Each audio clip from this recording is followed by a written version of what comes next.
Ladies and gentlemen, welcome to the giant behemoth that is the Out There Hour. The Out There Hour on Alternative Future Radio. The Out There Hour with Basil and Mark.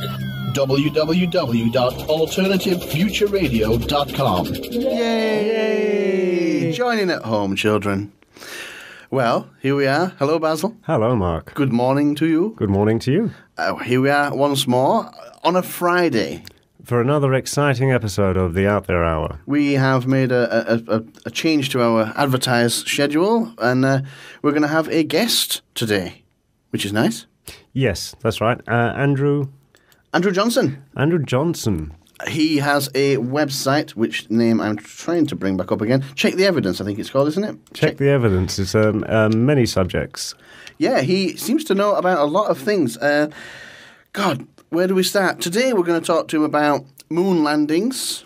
Possibly alien disclosure. Alien disclosure. What's alien disclosure, Basil? Alien disclosure is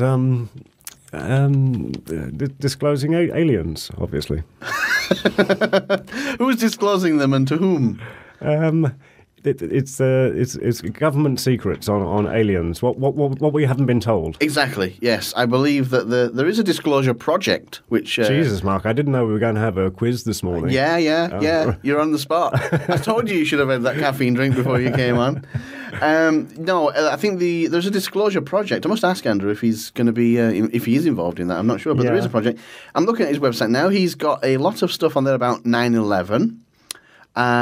Where did the towers go? Finding the truth. Chemtrails stroke climate change he's got on there. We should definitely get him back on to talk about some of these. Health cover-up. That sounds interesting. Energy cover-up. Energy, yeah. All sorts of stuff there. We covered energy stuff before as well. We covered cold fusion here on the show. Yes, we did. Anti-gravity. Now, this is interesting. We've got to... If we get to it today, it'd be nice, but otherwise we'll come back maybe another time and do it. Anti-gravity stroke black projects. That sounds ominous. What does it mean?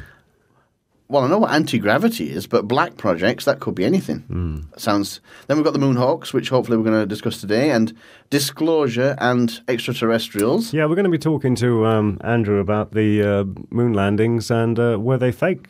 Yeah. Were they real or were they fake?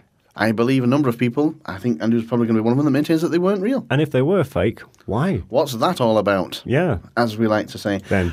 I think we should also cover this, because this is quite related. Anomalies on Mars. Yeah, that's interesting. Pyramids on Mars. Yeah. Faces the on face Mars. in Cydonia. Yeah. We should definitely cover that. All manner of different subjects. Sorry, what's Cydonia? I believe it's the region. Is it the region of Mars that it's in? Are you telling me they've named regions of Mars? They've named regions of everywhere, yeah. Which makes me think now of the Google Earth. Yes. You can go on Mars as well. I believe you can, and have yeah. a look around with the... It is Google. Only from the air, obviously, because they've not mapped. There's no Google Street View car driving around Mars currently. Well, I kind of thought there was. Oh, no, it's from the air, you're right. Yeah. But isn't there a buggy there that's going around? There is, and you can see some pictures and stuff from there. You can see a bit. It's interesting. It's all right, I suppose, if you like that kind of thing. I know a man who's been there. Do you really? We're having him on the show, we hope. Yes, Andrew. Andrew Di Basiaggio. Correct. If I get that right. You did. Unlike yourself. Yes. We're hoping to get somebody on who claims to have been to Mars. Andrew, well, there's a station up there. I guess if it's in space and it's a station, you could call it a station. A station? You could if you were dyslexic with your mouth. But yeah, he claims to have teleported to Mars, and they have a station there and some personnel, and there are indigenous species to Mars. Ooh. Oh, well, maybe we'll ask Andrew about that. Yeah, we'll ask the other Andrew, see if he knows anything about that. Of course, they're all called Andrew. It's really handy when everybody's got the same name. Well, even if they don't, we could all call... We just call them Andrew. Maybe we'll refer to all the guests as Andrew. It's easy. We had a spate of Pauls. Yeah, we've had 3 Pauls so far. They're like buses. You get 3 Pauls in a row, and then you get 3 Andrews. Yeah. Who's going to be next? 3 Horatios. 3 Horatios, yeah, who can forget those crazy episodes? Is there anything else we could tell the listeners about Andrew before we actually have him on? Well, he's been talking on this subject on various shows and tours and things. He's got some events coming up, actually, which I'll probably plug for him on his before he comes on. If I can just find them on his website. He's quite a well-qualified gentleman. He is. He does, well, all manner of different things. Let's have a look here. I'm just looking for the events on his website there. Where are we? He's got some events in May, I think. I'm just trying to find the events list in there, but he's got events in May where he's doing talks and things. But we'll get Andrew to give the dates for those. He does talks on here we are. Penzance Truth Action. That's Penzance in Cornwall, UFO UK. Disclosure and you. Yeah, May 3rd, 2012. New Horizons, 21st of May 2012. The Earth, but not as we know it. Captain. Penzance, that is it? No, that's the first one. I'm not sure where the New Horizons one is, but should be interesting anyway. It's all good stuff. Excellent. Right, I imagine what we'll do is we'll play a little bit of music and then we will call him afterwards. Okay. If anybody out there's got any royalty-free music that they want to have played on the show, please do get in contact, because until you do, we're going to continue to play god-awful instrumental music. And we apologise not, because, well, that's all we've got. There's nothing much to do on Dagobah, so I mostly listen to Basil and Mark on their Out There Hour show on Alternative Future Radio. Enough of that, enough. Right, we apologise for the music again and quite profusely. On the line, we hope to have Andrew Johnson. Do we have you live on the line? I am here. Hurrah! Great. The technology worked 1 week more. Hurrah. For once. We're not having techno fails this week, which is nice. So, Andrew Johnson, we gave you a little bit of an intro there, but perhaps you can probably do a better job than us. What are you all about? Oh, well, I don't know if I can do a better job than you guys, but I'll try. I assure you can. Well, yeah, I sort of class myself as a pretty ordinary person, really, and I've just had an interest in, probably some of the topics that you cover for most of my life, really. Yeah. I suppose, the usual story that I tell is I had a UFO sighting when I was about 10 years old. Ooh. And that it wasn't anything, sort of spectacular. It was basically, a star in the sky that kept on moving in a way that I knew it shouldn't, Yeah. And somebody else was there with me. We were just coming out of a youth club that we used to go to. It was about sort of 9:30, 10 o'clock at night. And that was in about 1975 or 1974, around about then, that sort of time. And, and so I've always been interested in sort of ghosts, paranormal, and that sort of thing. Yeah. And had another sort of sighting of a strange thing in the sky it was about 1990, but I never really found out what that was. And then I was the only one there at that time. It was like 1 o'clock in the morning when I was stopped off somewhere to have a break from driving, and then I suppose the next thing was 2003 when I found out about the the Disclosure Project, which was Stephen Greer's initiative in 2001 to bring forward some of these highly qualified witnesses to UFO events and black projects and so on. And I, basically that happened in 2001, and it was a big event held at the National Press Conference Club. Yeah. And I didn't find out about it until 2003. Yeah, I saw some footage from that, actually, and I didn't hear anything about it at the time at all. It was years later when I heard about it. Carol Rosin spoke at that, didn't she? Is that the same event? Correct, yes, she did, and she was one of the sort of highly qualified witnesses, because she used to work for she used to work on the MX missile for the Fairchild Industries, I think it was, she used to work for. And, basically my view at that point in 2003 was, well, I know there's a cover-up, there is no doubt, because this was a significant event, and I never heard anything about it, at all. And so I knew at that point there was a cover-up, and that's when I started to do a lot more research into these topics. And that really had coincided with, the sort of broadband internet revolution, which was really starting to take hold. Yeah. And we got broadband in our area. Here I've lived in the same house since then. I've lived in this house for 13 years. So. That was when we were getting the broadband coming into our area, and it was becoming affordable. You could actually sort of buy it at a reasonable price or get rental agreement and so on. And so I then really started getting into that, and I started researching into the Disclosure Project and on some of the UFO material that I'd heard bits about, like the Rendlesham event. I'd heard bits about that, and found out there was a lot more information had become available. And that was the starting point really to bring me to where I am today. And I ended up setting up a website, checktheevidence.com. I think I set that up in 2006 or something, or maybe 2005, and I've just been adding stuff to that really ever since. Andrew, you mentioned the Rendlesham event. What is that? Oh, the Rendlesham event. Rendlesham. Basically that was in 1980, and there were twin military bases in Suffolk.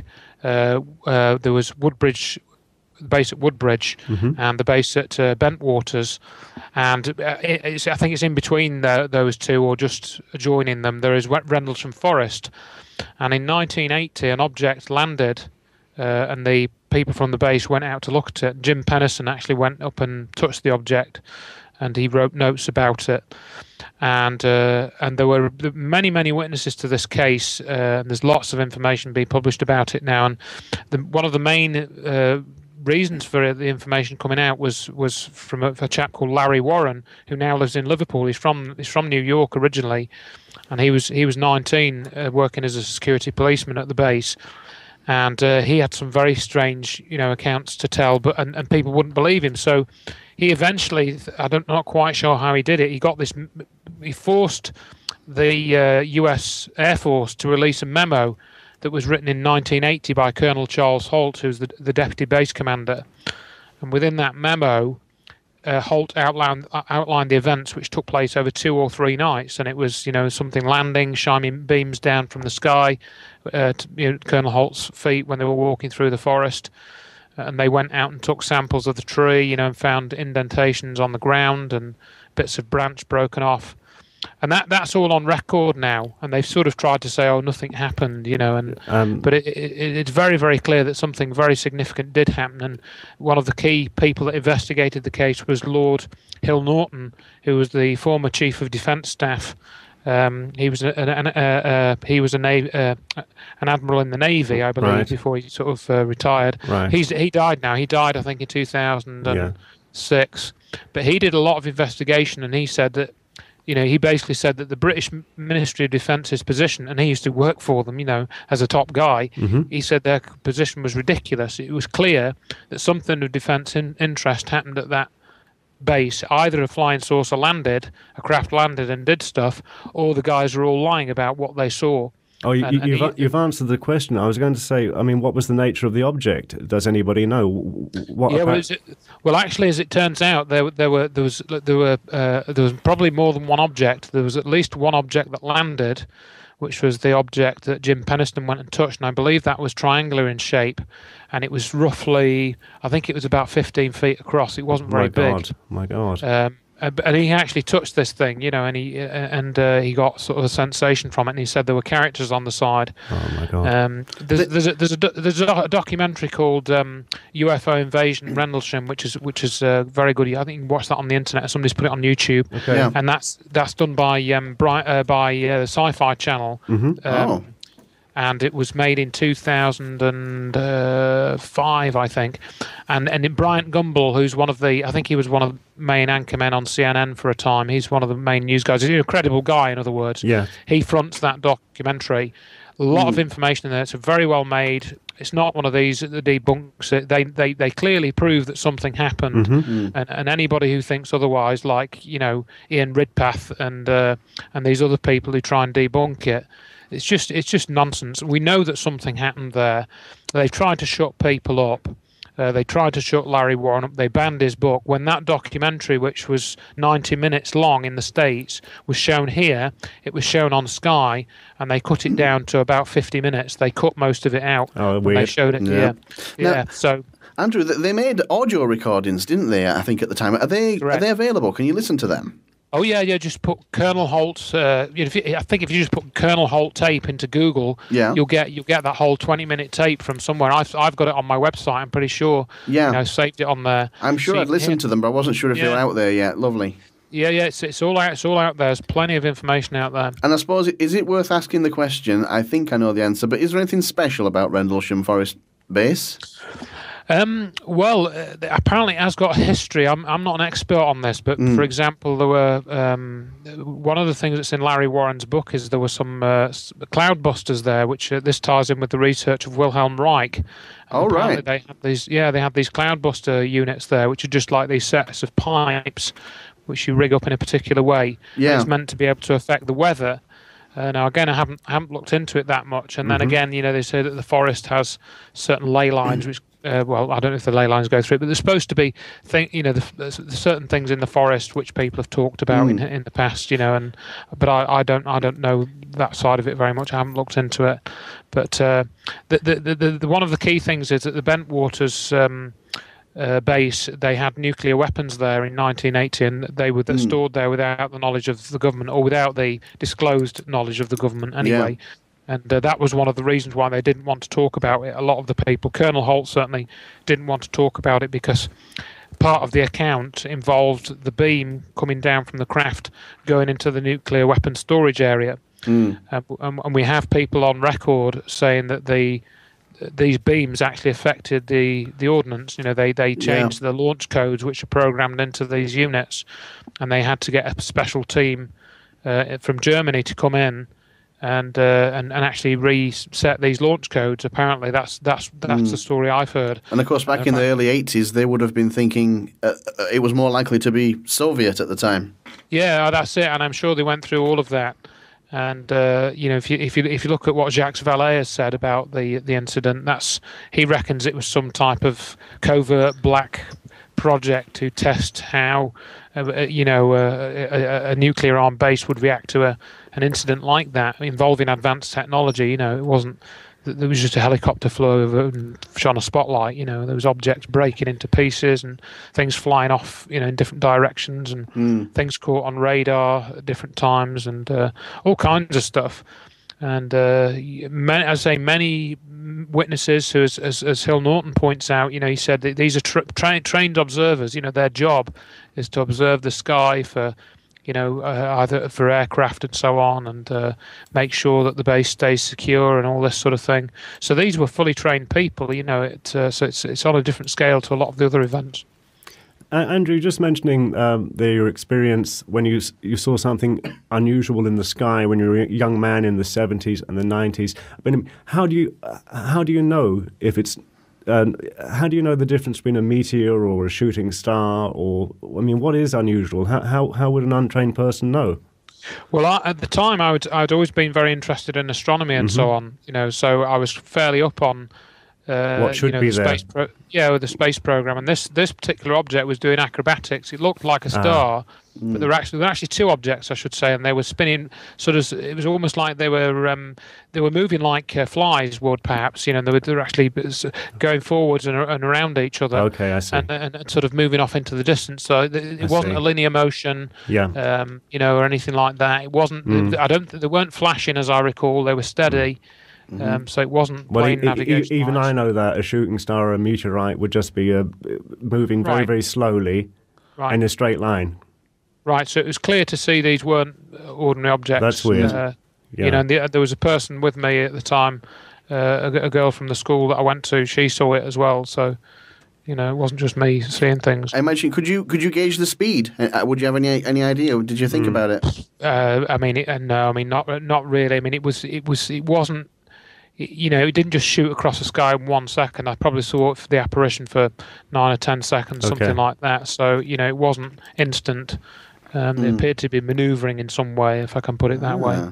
I want to ask you about the moon landings, but before we go on to that, I wanted to ask you, did you see all the reports over the last week or so, especially the one last week, about the fighter jets scrambled in the UK? And there are lots of theories going around about why they were scrambled so quickly and why they broke the sound barrier over land. Have you heard anything about that? You would be the man to ask, I think. Yeah, I heard the story. And also there was an earlier story, I think about 6 months ago, that was similar. There was I think it was around the Scarborough area, that sort of area where, where windows shook and doors shook, and they claimed that it was a NATO jet on manoeuvres over the North Sea, going causing a sonic boom. Yeah. Now, I mean, I don't know, but there are a few oddities with that story. For example, the claim of that story from last week is that a helicopter had sent out a distress call on the wrong channel, and then these jets were scrambled because this had signal coming on the wrong channel. Yeah. And then apparently they escorted this helicopter away. Now let's think about that, shall we? Well, we've got a Tornado jet, I think it was. I think they were Eurofighters, weren't they? They might well have been. I think they were. Yeah, I saw some footage of them flying. I think they were Eurofighters. Right. But even so, I don't know what the slowest flight speed for those is. It's got to be pretty fast, I would say. Yeah, I mean, because in other words, what I'm saying is that a helicopter can obviously hover, and I think a helicopter's top speed, obviously depends on the make, but I wouldn't imagine it's more than about 200 miles an hour. The fastest production helicopter, I think, is the British Army Lynx. I think it's 165 mile an hour. Oh, well, that's Trivia fans. There. Yeah, so, I mean, I'm not an expert on aviation technology, but I would, I know bits and pieces. And so, how can a jet, which probably would stall at that speed, accompany a helicopter? So that particular detail doesn't make a lot of sense. No. This happened across a wide area. These sonic booms affected a large area. I know somebody in Cirencester, and he says their door rattled when this thing went off last week. So, but what it actually was, I don't know. I don't really believe the sonic boom story.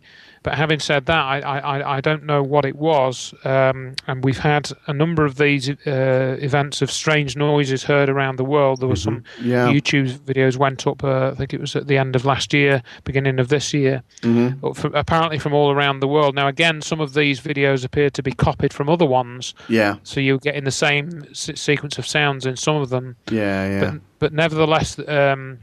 again, I had somebody writing to me and saying they were in London and it was 2:00 in the morning, and they heard sounds of rails being moved and dragged. Railway lines, like long rumbling metal clanging. Yeah, I think I've heard noises like that on videos myself. Yeah, very high pitched, almost grinding noises. Right. So, again, there seems to be something going on. Yeah. And I have my own theory, but again, it might be might just be ridiculous. I don't know. You can put it forward if you like. We'll listen to you. Well, it really sort of goes quite a distance away in some sense, because you've got to look at Rick Clay's research as a starting point to do with the 2012 Olympics. Oh, yes. Right. Rick Clay, who's deceased, is that the one you mean? Correct. Yes, indeed. Sadly, yes, he was. He was 26 or 28 when. Yeah. Yeah. Wow. And his research is very, very interesting, and I think he was definitely onto something. Mm-hmm. And I'd advise listeners to go and check it out and watch Transition of the Ages, or listen to the interviews on Red Ice. If you just Google Rick Clay Red Ice, yeah. I think there's stuff linked from there. He just seemed to be tying up some the names of streets with the 2012 Olympics and this kind of thing. It's a bit probably Andrew would know more about it than me. Well, that was part of it, and he was looking at this idea that there is this secret. Well, I know there's a secret group running the planet. I have absolutely no doubt about that. I don't know who they are. Right. I don't know what the names are and stuff. Lots of names given, but that was essentially the basic premise behind Rick Clay. They're doing something, and they're doing it in a sort of an occult, a subconscious level. A ceremony. Going back to this, so that's what you think maybe these noises are tied into? It's to an extent, and I'll get to that. Yeah. Because I'll just mention a couple of things that are worth knowing about what Rick Clay pointed out. Yeah. In terms of the Olympics, if we remember the 1972 Olympics, one of the things he points out about that is we had the murder of the Israelis, the Israeli athletes. Yeah. And do you know how many there were that were murdered? 6 or 33. There's actually 11. Was that in Munich? I think it was in Munich. I think I went there. There's a movie about it recently. Yeah. And do you know the name of the group that claimed responsibility or claimed that they did it? Do you know the name of the group? Was it Black September? Correct, Black September. So we already have a September the 11th, theme in that. That's interesting. And he points out a number of things like that, Rick Clay, in this. And then the other thing that happened, which gets more onto the noise bit, is that at the end of the 1984 Olympics in Los Angeles, the closing ceremony, a flying saucer landed with lights flashing, and an alien gets out and says, he likes what he sees. I remember that, yeah. Can I just ask the question, this is a bit slightly off topic, was Steven Spielberg in the 1984 Olympics, was he involved in that? Because I know John Williams did the music. He could well have been. I don't know. Yeah. Because you know what really Steven Spielberg's like. He's a bit of a pro, and he could stage something like that. Well, it's possible that they got him to help with the production of the model, but it looks very realistic, and you can see the video. The video is on YouTube, so again, if you just put 1984 Olympics closing ceremony. Actually, didn't I hear that? Who was it? Was it Steven Spielberg that was involved in the London 2012 Olympics, the opening ceremony? Oh no, he bottomed out, didn't he? Didn't he bottle out? I don't know. I think he was the first option for organising the opening ceremony, and he said he'd do it, and then he changed his mind. I'll have to Google that. I'm sure he said he would. Yeah, you could be right. It wouldn't surprise me because a lot of these people seem to be involved. But anyway, why I was bringing that up is the other thing that Rick Clay pointed out is if you go and look at the London Olympic Stadium video when they were building the stadium. Yeah. You can clearly see what he says, that the way they've done this, it's all done with CGI, computer graphics, and they have the site of the stadium, and you're flying over towards it in a helicopter, and you see this big sort of top of the stadium, which actually looks like a flying saucer, flying into place and landing in the arena, where the arena is. And then you see these other little objects which look like little flying saucers flying around it, and all these streamers and stuff. And then you have one of the shots is looking towards Battersea Power Station with the four chimneys, which are like 211s, as he points out. So he's looking at all the symbolism and all this idea. And if you look at what, we mentioned Carol Rosin earlier on, and what she said was that she was told by Wernher von Braun that he'd have all these threats coming up in the next few years, and at that time it was the Soviet Union, the Cold War, and all of that. Yes. And after that, it would be the terrorists. Yes. Which was 9/11. Which we've had. After that, it would be the asteroids that we need to worry about, and that's also been talked about quite a lot now. Right. Not a whole, not as much as 9/11, of course, but it's been mentioned. It's been increased a lot though recently. There's been a few documentaries about that. Right, and again, the whole alien thing, I've been watching since 2003, and I've seen The Sun, the Daily Mail, the Daily Telegraph. Yeah, they've all started to ramp the alien stuff up now, and they're not just. Sometimes it's still the old ridicule nonsense, but sometimes it's more. What's this? Oh, it's a real possibility now. I mean, The Sun covered the jet planes we were talking about earlier, but the next day they also had a story about the same UFOs. Thing happening in Marbella. I think it was. The Sun was UFOs. The Sun was mentioning that it could have been a possible UFO sighting. Yeah, they seem to be very big on it. That was odd. Very strange. Right. And also, for example, the thing that I pointed out a couple of years ago, I think it was 2007, they had a Larry King Live special. They had about 3 or 4 in quite close proximity to one another on the UFO stuff. And on one of them, they had Robert Jacobs. Robert Jacobs was an optical instrumentation officer in the Air Force, and his mission was to film an Atlas rocket going through all 3 stages of powered flight. This is in the Disclosure Project video. Yeah. And that was in, I think, 1967.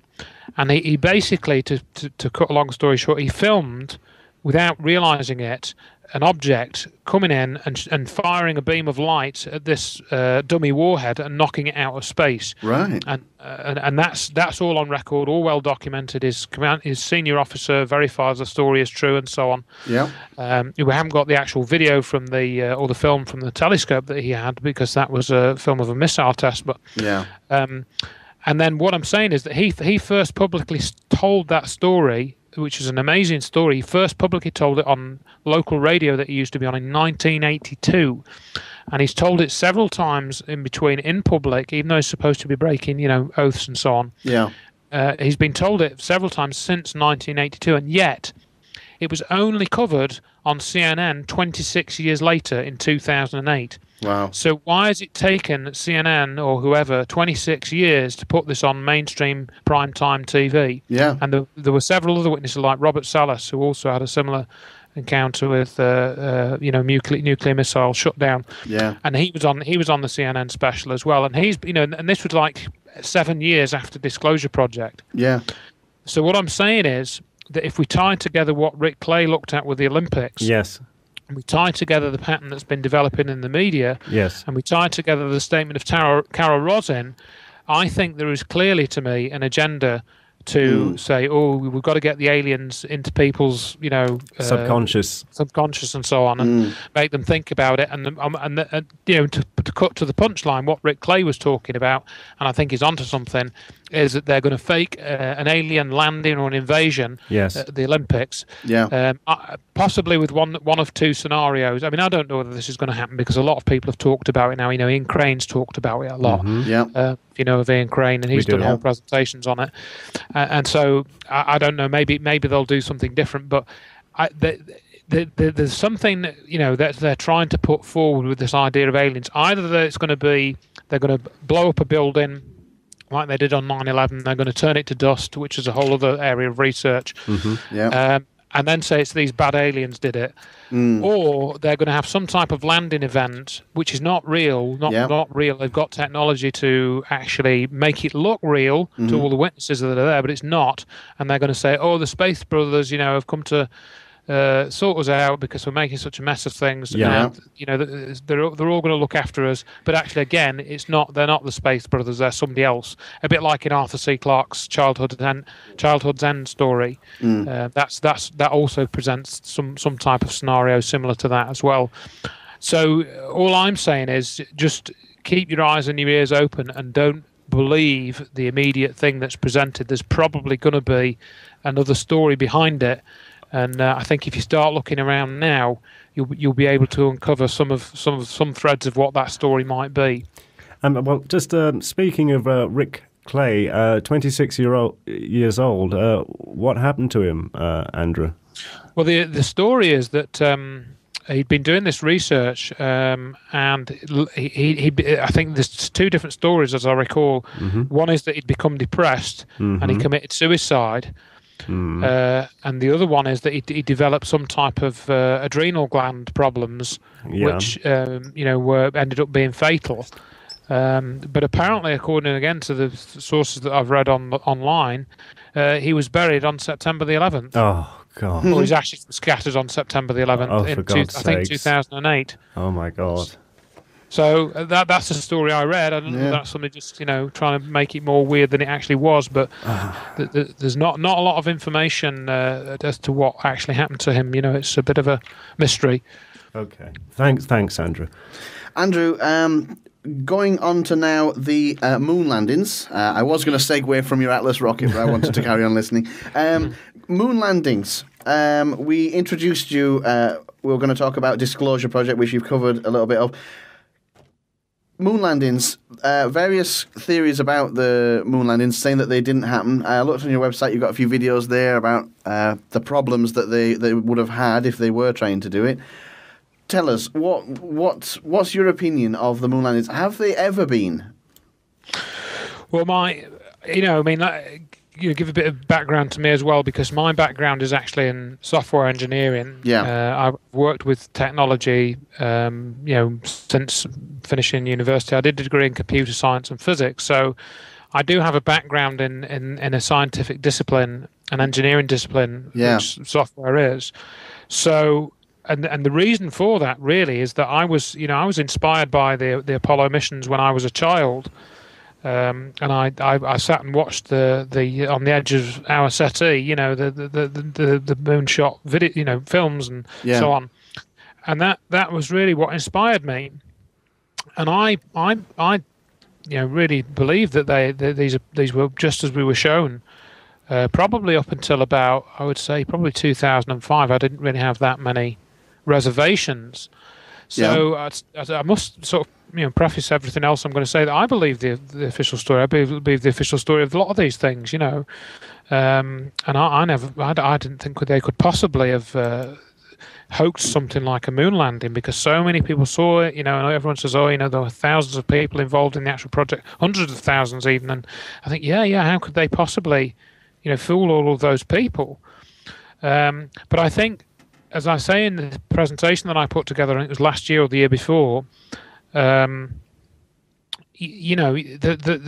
many oddities that come to the surface, and one of the things you have to remember as well is that they didn't fake the whole program. In other words, it wasn't that there weren't any astronauts and there weren't any rockets. It's clear that the rockets, the Saturn V rockets, went up into the sky, and I feel at the moment that they probably went into orbit as well around the Earth, at least some of the missions. But we see once you get the difficulty of getting 3 men in a capsule into orbit is actually for the 60s, was still a big challenge. So you've still got a lot of technology and expertise and engineering problems to be solved just to do that. You could argue that 3/4 of the engineering problems would need to be solved to get them into orbit, as would be to get them to the moon. I'm just talking off the top of my head, but you can see my point. It's still a complicated thing. So you can still have an Apollo program, but not necessarily one that got to the moon. Mm-hmm. What stopped them getting to the moon? Sorry? What stopped them to get into the moon? Technology aside, or is it mainly hinged on technology then? What would have stopped them? Well, again, you start to look into who actually said what about it, and you go again back to Wernher von Braun. And if you go and look at his book, I think it was written in, I'll just try and find the actual date. It was written in 1953. Yeah, I think it was 53. Let's have a look. There's a documentary called Apollo Zero.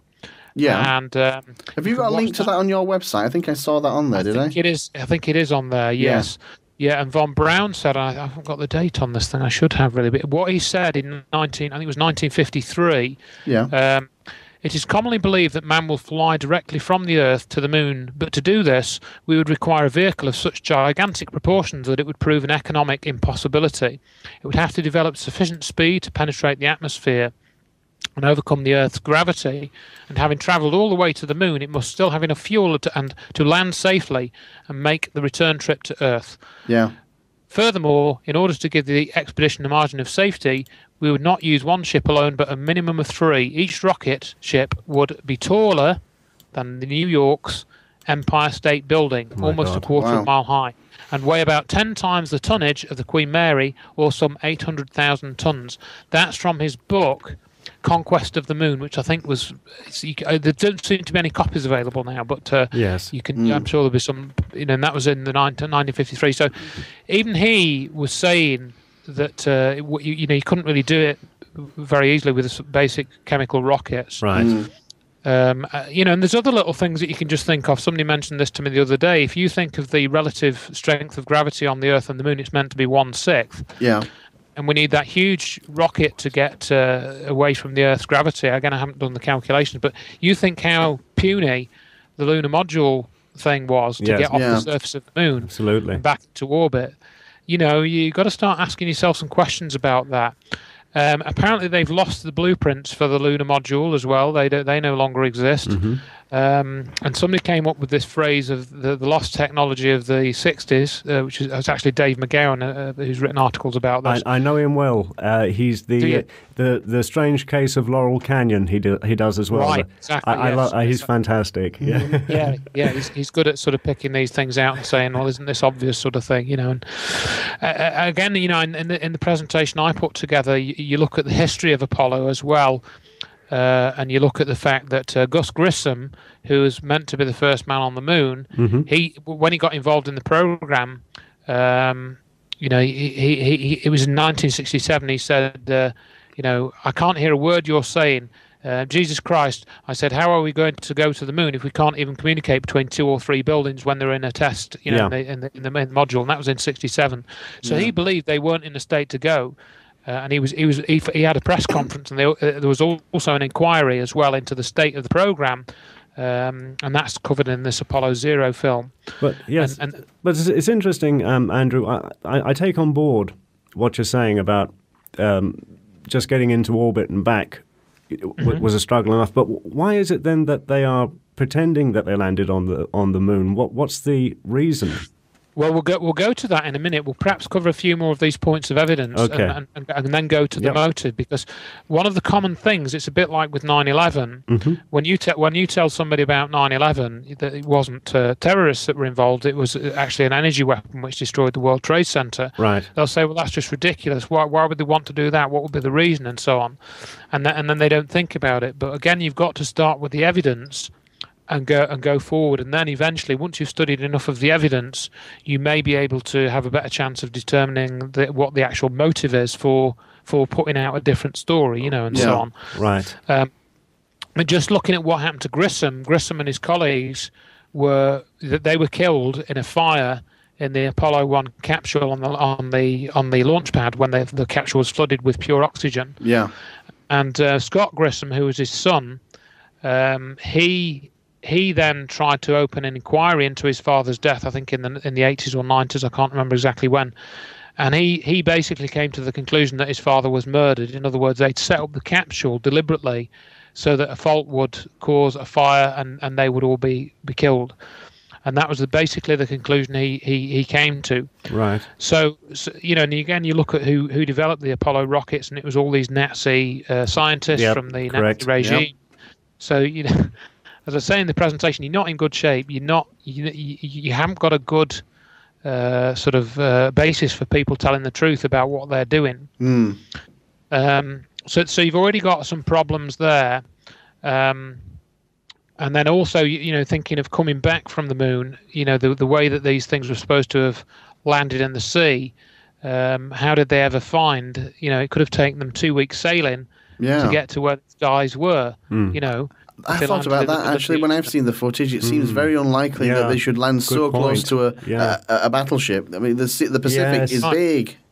That's right. And there's little things like that you can start to think about. Yeah. And another point is that there's a guy called Bill Kaysing. He's dead now.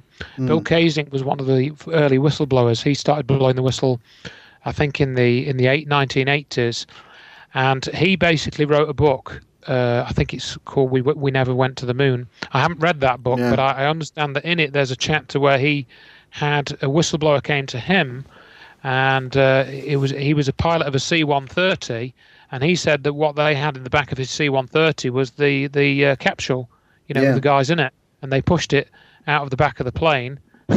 So they didn't land it in the ocean. So of course, I mean, again, I said earlier on, did they go into orbit? I think they went into orbit, but even did they do that? I don't know. Yes. And another thing that commonly comes up that I put in the presentation as well is, which some people say, well, okay, Andrew, let's say they faked it, but of course they were in a space race with the Russians. So surely, if the Russians had found out, they would have said, you Americans, you're just making this stuff up, and here's the evidence, and they would have published it. The problem is that if you go and look at David Percy's film, which is What Happened on the Moon, with I'm trying to remember her second name. It was David Percy and Mary Bennett. Right. If you go and look at their film, and they wrote a book called Dark Moon. Okay. They also look at the story of Yuri Gagarin and he was supposedly the first man in space, and they went and researched what actually happened during that that mission, and they actually stopped the launch sequence for about 30 minutes and went up and adjusted bolts on the capsule, and then said that, yes, we've sorted all the bolts again now, we can resume the countdown. And apparently then off Gagarin goes into space, and everyone whoopee-doo. But in 1999, it was revealed in a BBC Horizon program that Yuri Gagarin did not land in his capsule. He actually ejected from his capsule and parachuted down. Mm-hmm. And that was in a Horizon program. There's an article about it on the BBC website. So what did Gagarin actually do? If we're looking at this sequence from the David Percy film, so is it equally a case that the Russians also didn't have any success in space? Well, I don't know about having any success in space, because we know, for example, the later missions in the Apollo-Soyuz mission, I don't think that was faked. I think that was real. But that particular mission with Gagarin, I don't think they were necessarily quite ready or quite confident that he would survive. It's possible that all the rocket technology was working quite well by then, but perhaps they weren't sure whether the radiation would be too much and it would kill him. Okay. But that time, in the scheme of things, because they'd set up this scheme, and I'll come on to why this goes back to the motive, I think, which you wanted to know about, and I'll give my thoughts on that when I've told you this bit. But basically, if we imagine that the people running the planet were seeing that they needed to have some type of space exploration going on, because people were talking about it a lot, technology was advancing, and so on. So they decided to make it so that the Russians would go into space first. So they needed that mission to be a success. And again, if you go and look at the papers at the time, there were certain well-informed people who didn't believe that Gagarin went up, because the way it was actually, I think, reported I forget the exact story, but it was reported live one day, and then a guy actually heard it again the next day, even though it was supposed to have been live. And it was reported live the next day as well. And this guy was actually a London journalist, said, no, that's not right, because he's already up there. He's supposed to have gone up yesterday. And so people actually doubted that Gagarin had gone up. So I think they sent that up empty, and they claimed that he was the first man in space to therefore start the space race. And as you know, Gagarin himself was later killed, I think 2 or 3 years later in a crash. So again, he could never become a whistleblower if he chose to do that, because he was dead a couple of years later. And again, same with the astronauts. If you're given the choice of, look, let's just say you're Neil Armstrong or you're Yuri Gagarin, look, you're going to be a national hero, okay? But actually what we're going to do is, you don't have to do anything. All we're going to do is we're going to put you in this capsule for 10 minutes. We're going to take you out after half an hour. We're going to fly you around in the plane, let your parachute down like you've done hundreds of times, and then you'll be a national hero. And all you've got to do is keep your mouth shut. What do you think? Yeah. What are you going to say? Same with Armstrong. You're going to be, the man that walks on the moon first, but you're not actually going to walk on the moon. Armstrong, who now lives like a recluse. Right. Yeah. And the other thing that very few people who argue, you go onto all these message boards and forums and so on, and I did this on Above Top Secret a good few years ago now. That was brave. Well, yeah. I mean, what I'd watched was Bart Sabrell's film, which is called Astronauts Gone. No, A Funny Thing Happened on the Way to the Moon. He's done 2 films. A Funny Thing Happened on the Way to the Moon and Astronauts Gone Wild.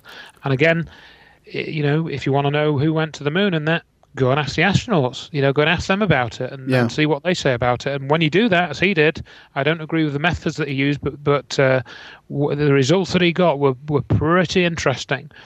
And as he points out, in 1994, and you can see this, I found another video of this recently, Neil Armstrong said in 1994, and I'll get the exact, so you can it's on YouTube, so you can watch the actual clip. Okay. So I'll just get the actual quote so I can read it out verbatim. It's not very long. It's only like 2 or 3 sentences. This is July 20th, 1994, the 25th anniversary of the supposed moon landings. Neil Armstrong addressed the crowd in the White House and said, "Today we have with us a group of students among America's best. To you we say we've only completed a beginning. We leave you much that is undone. There are great ideas undiscovered, breakthroughs available to those who can remove one of the truth's protective layers. There are places to go beyond belief." So that is a very, very peculiar It is. thing Strange. for Neil Armstrong to say. And I also found out that I was watching somebody came along and said, and when I'll go back to ATS. When I put that on Above Top Secret, somebody came on and said, "Oh, that's just ridiculous." All he was saying was this, that, and the other. There's nothing wrong with what he said. And I'd say, well, I'm sorry, folks, but there is something seriously wrong with what Neil Armstrong said there.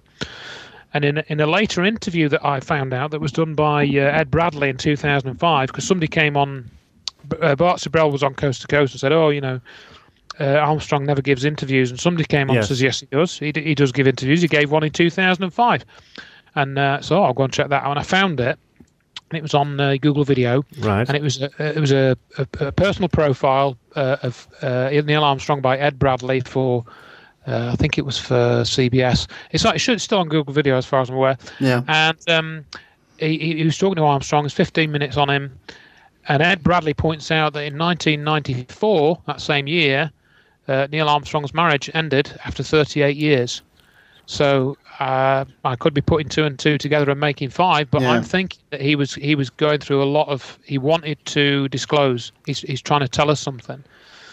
To give the counter arguments, I suppose, which is fair to do, is there are a few things which I've seen and heard of myself, which kind of make it look very much like we did go there. One, of course, is the mirror on the moon that they used to calibrate the distance between the Earth and the moon. That got there somehow, one would assume. And the other one is that I also have lurked in the Odd Astronomy forum, and I saw somebody with a reasonable telescope who managed to photograph a moon lander. It was very small, but you could tell that it looked very much like not the moon lander, the rover, one of the rovers. I'll mention those then. So I've heard those things as well, and there are a number of things like that, of course, and the rocks, of course. Some of these I cover in the presentation. Mm-hmm. I'll just, before I go on to that, I'll just do the other little bit on Neil Armstrong, because I found that full speech, and at the start of that speech, the 1994 one that is, he said, I can't remember the exact words, I only found this after I put the presentation together. He said, some people have said to me that a parrot can talk, but it doesn't fly very well. Okay. So I'm going to keep this speech short. Now, it sounds like a funny joke and that, and everyone laughed and stuff. But you know what came to my mind when he said it? The thing that came to my mind when he said it was Gus Grissom. Mm. Because Gus Grissom was talking, but he never got to fly, did he? He was killed. So I think he was. That's what he meant. He was alluding to it. Yeah. Yeah. I could be totally wrong on that. Of course, you can't prove anything with that. No, but again, if you watch the press conference as well, they held this press conference when they'd come back from the moon, and that's all on YouTube as well. It's about an hour and a half, 2 hours long. You just watch the guys. It's very surreal, isn't it? I've seen that. You watched it? Yeah. It's very surreal. Right. So let's do the beam thing. Right. Yeah. They claim that these mirrors on the moon. First point to make is, just because even if there is a mirror on the moon, doesn't mean to say the Apollo astronauts put it there. It could have been remotely landed. Yeah. We've sent probes. Lunokhod was on the moon before, I think, Apollo 11 landed. Lunokhod was a Russian rover which drove around there. Mm-hmm. So they could have put a remotely landed package on the moon without too many problems, and that could be the mirror. So that alone doesn't prove that who one of the astronauts put it there. Yeah. The second thing is that if you shine a laser beam at the moon, by the time that beam gets to the moon, I forget the exact figure, but I think it's something like 7 miles wide, something like that. It would be, I suppose. I'm imagining the people that do this kind of thing, NASA and such like, would have technology that would focus it a little bit more accurately. Maybe, I don't know. It is a long way away. Apparently not. I've been told. I know a guy who's got a master's degree in physics, and he said that the calculation you can do is quite simple. And I think it comes out. You just put the diameter of the beam, at the one end, and then the distance, and you can work out the diameter of the light at the other end. And so that. Also, you could have a 7 kilometer diameter to have some reflective piece of rock. Yeah. So all they're collecting back, and they're not collecting a whole laser beam. They're only collecting about 7 photons or something. If you go and look at what they actually do, it's only like 7 photons of light that they're detecting. So they could easily be coming off reflective crystalline rock. Yeah. They don't have to be coming off a mirror. Mm-hmm. That again alone doesn't prove that it's there. Yeah. Or that it was put there by the astronauts. So that was the beam one. And the other one, what was the other one you mentioned? It wasn't the rocks, was it? Yeah, no, I had seen on a couple of forums people, amateur astronomers and things, the likes of you and me had photographed it. Right. Well, what I did was, somebody asked me this question: can you see the Apollo craft on the moon? Yeah. Now, the lunar rover is roughly similar in dimensions to the lunar excursion module, the LEM. Yeah. The lunar excursion module, I think the diagonal dimension of it, if you measure it from diagonal from leg to leg, is 42 feet. Right. Yep. So I went on to. And I found out, and I've actually did a calculation. You can calculate this. This is on my website. It's very easy. It's basically an isosceles triangle. Yeah. Let me just find it, and I'll just get the exact figures. Okay. I've got a little section in my presentation called "In Search of Apollo Artifacts." Yeah.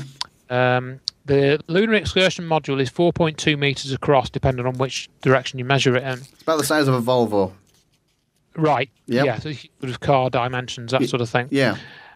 And if you measure the distance to the moon, it's 385,000 kilometers. Yep. That's just average. It goes up and down because of the apogee and perigee, or whatever you pronounce it. Because the orbit isn't totally circular, there's a slight difference in the distances whenever we see it. Yep. So you can if you imagine an isosceles triangle with the two long sides being 385,000 kilometers and the base being 4.2 meters, if you imagine that, I've got this in my presentation, you can then work out with simple geometry what angle the lunar module would subtend from Earth orbit. Yes. And you can match that against the resolving power of the Hubble Space Telescope, and which it's different figures. I found two different figures for what's called the resolving power, because this is a known. I went to an astronomy club for about 2 years, so I found out about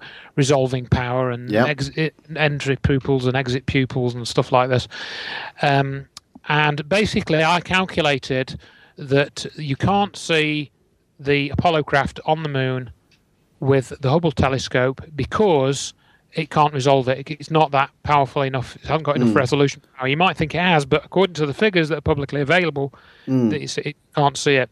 So if this guy was posting on a forum that he can see it with his telescope from the Earth through the Earth's atmosphere, I very much doubt that was true. He was probably seeing something else. I must dig out the picture somewhere and see if I can send it to you. If I can remember which forum it was.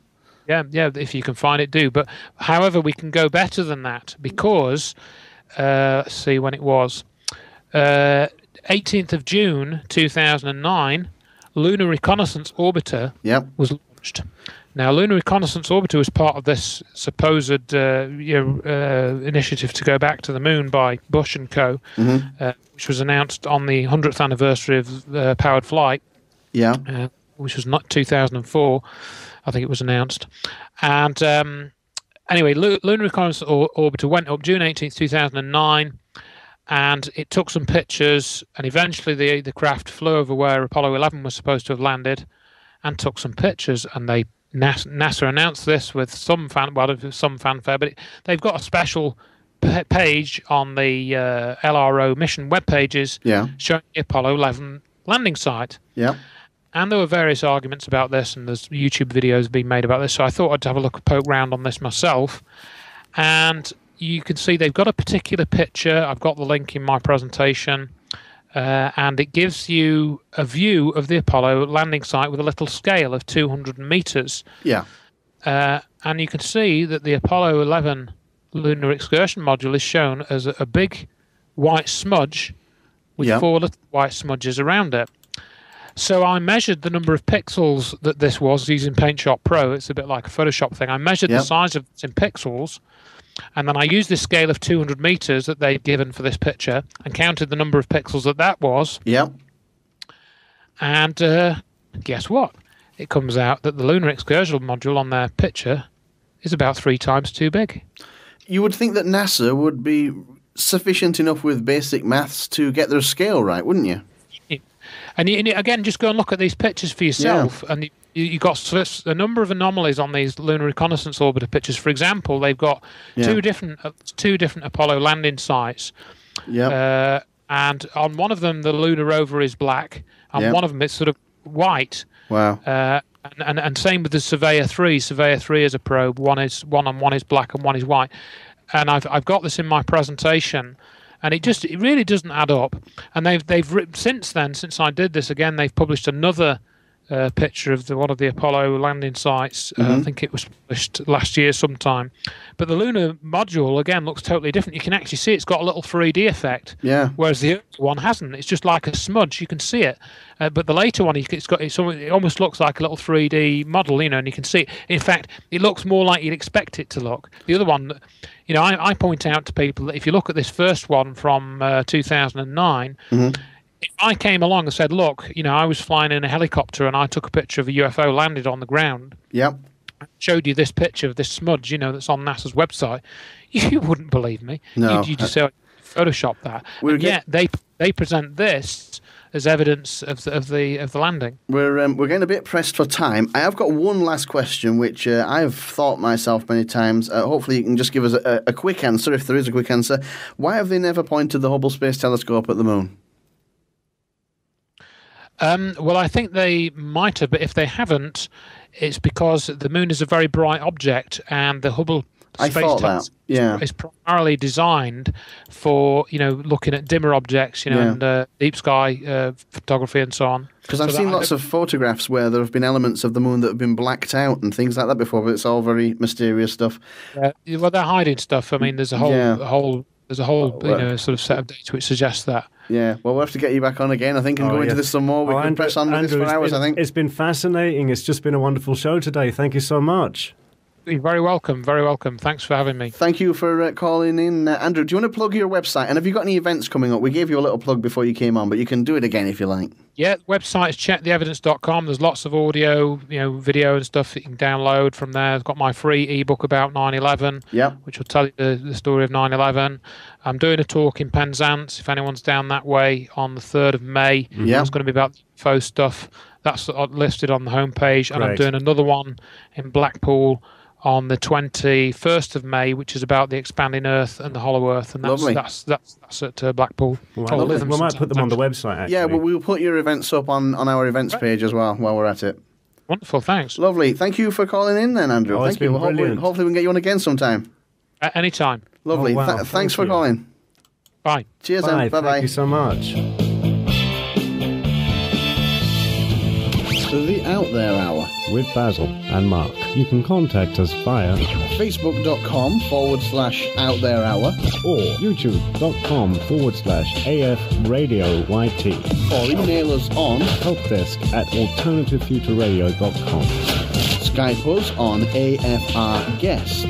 AlternativeFutureRadio.com. Yay! More yay! Yay! Well, that was Andrew Johnson. He gave his own plug, so that saved us a bother. Oh my God, that guy is fantastic. We've got to get him back on again. He's got so many topics under his belt. Andrew, if you're listening, I would really enjoy talking about 9/11. You seem to have so much information on that. Yes, he's got some very interesting theories about energy weapons. Energy weapons and occult symbolism, which is something right up my alley. You like that kind of thing? I love it, yeah. You pocket Satanist, you? Yeah, I know, yeah. But I need to talk about that. And Rick Clay was a guy who used to investigate and research occult happenings and things. And yeah, he died very mysteriously at the age of 26. Yeah. We're going to have to get him back on again and talk more about this. Yeah. Right. I hope we haven't put him off. We've gone careering off the end of the hour. Yeah. So do forgive us for wasting at least 6 minutes of your time. But I was too good to... No, it was fantastic. Yeah, we could have done 2 hours without it. Easily. It's amazing. Right, we'll have to get him on again. That's it. That's settled. Next week. Yeah, in an hour. Let's get him back on in an hour. Let's quickly nip to the loo and get him back on again. Right, that's it. Thank you very much, everybody. Thanks, everybody. See you next time. My name's Gump, Forrest Gump, and I like to listen to the Out There Hour on Alternative Future Radio with Basil and Mark. I'm sorry for fighting at your Black Panther party. The Out There Hour on Alternative Future Radio. The Out There Hour with Basil and Mark. www.alternativefutureradio.com. Yay!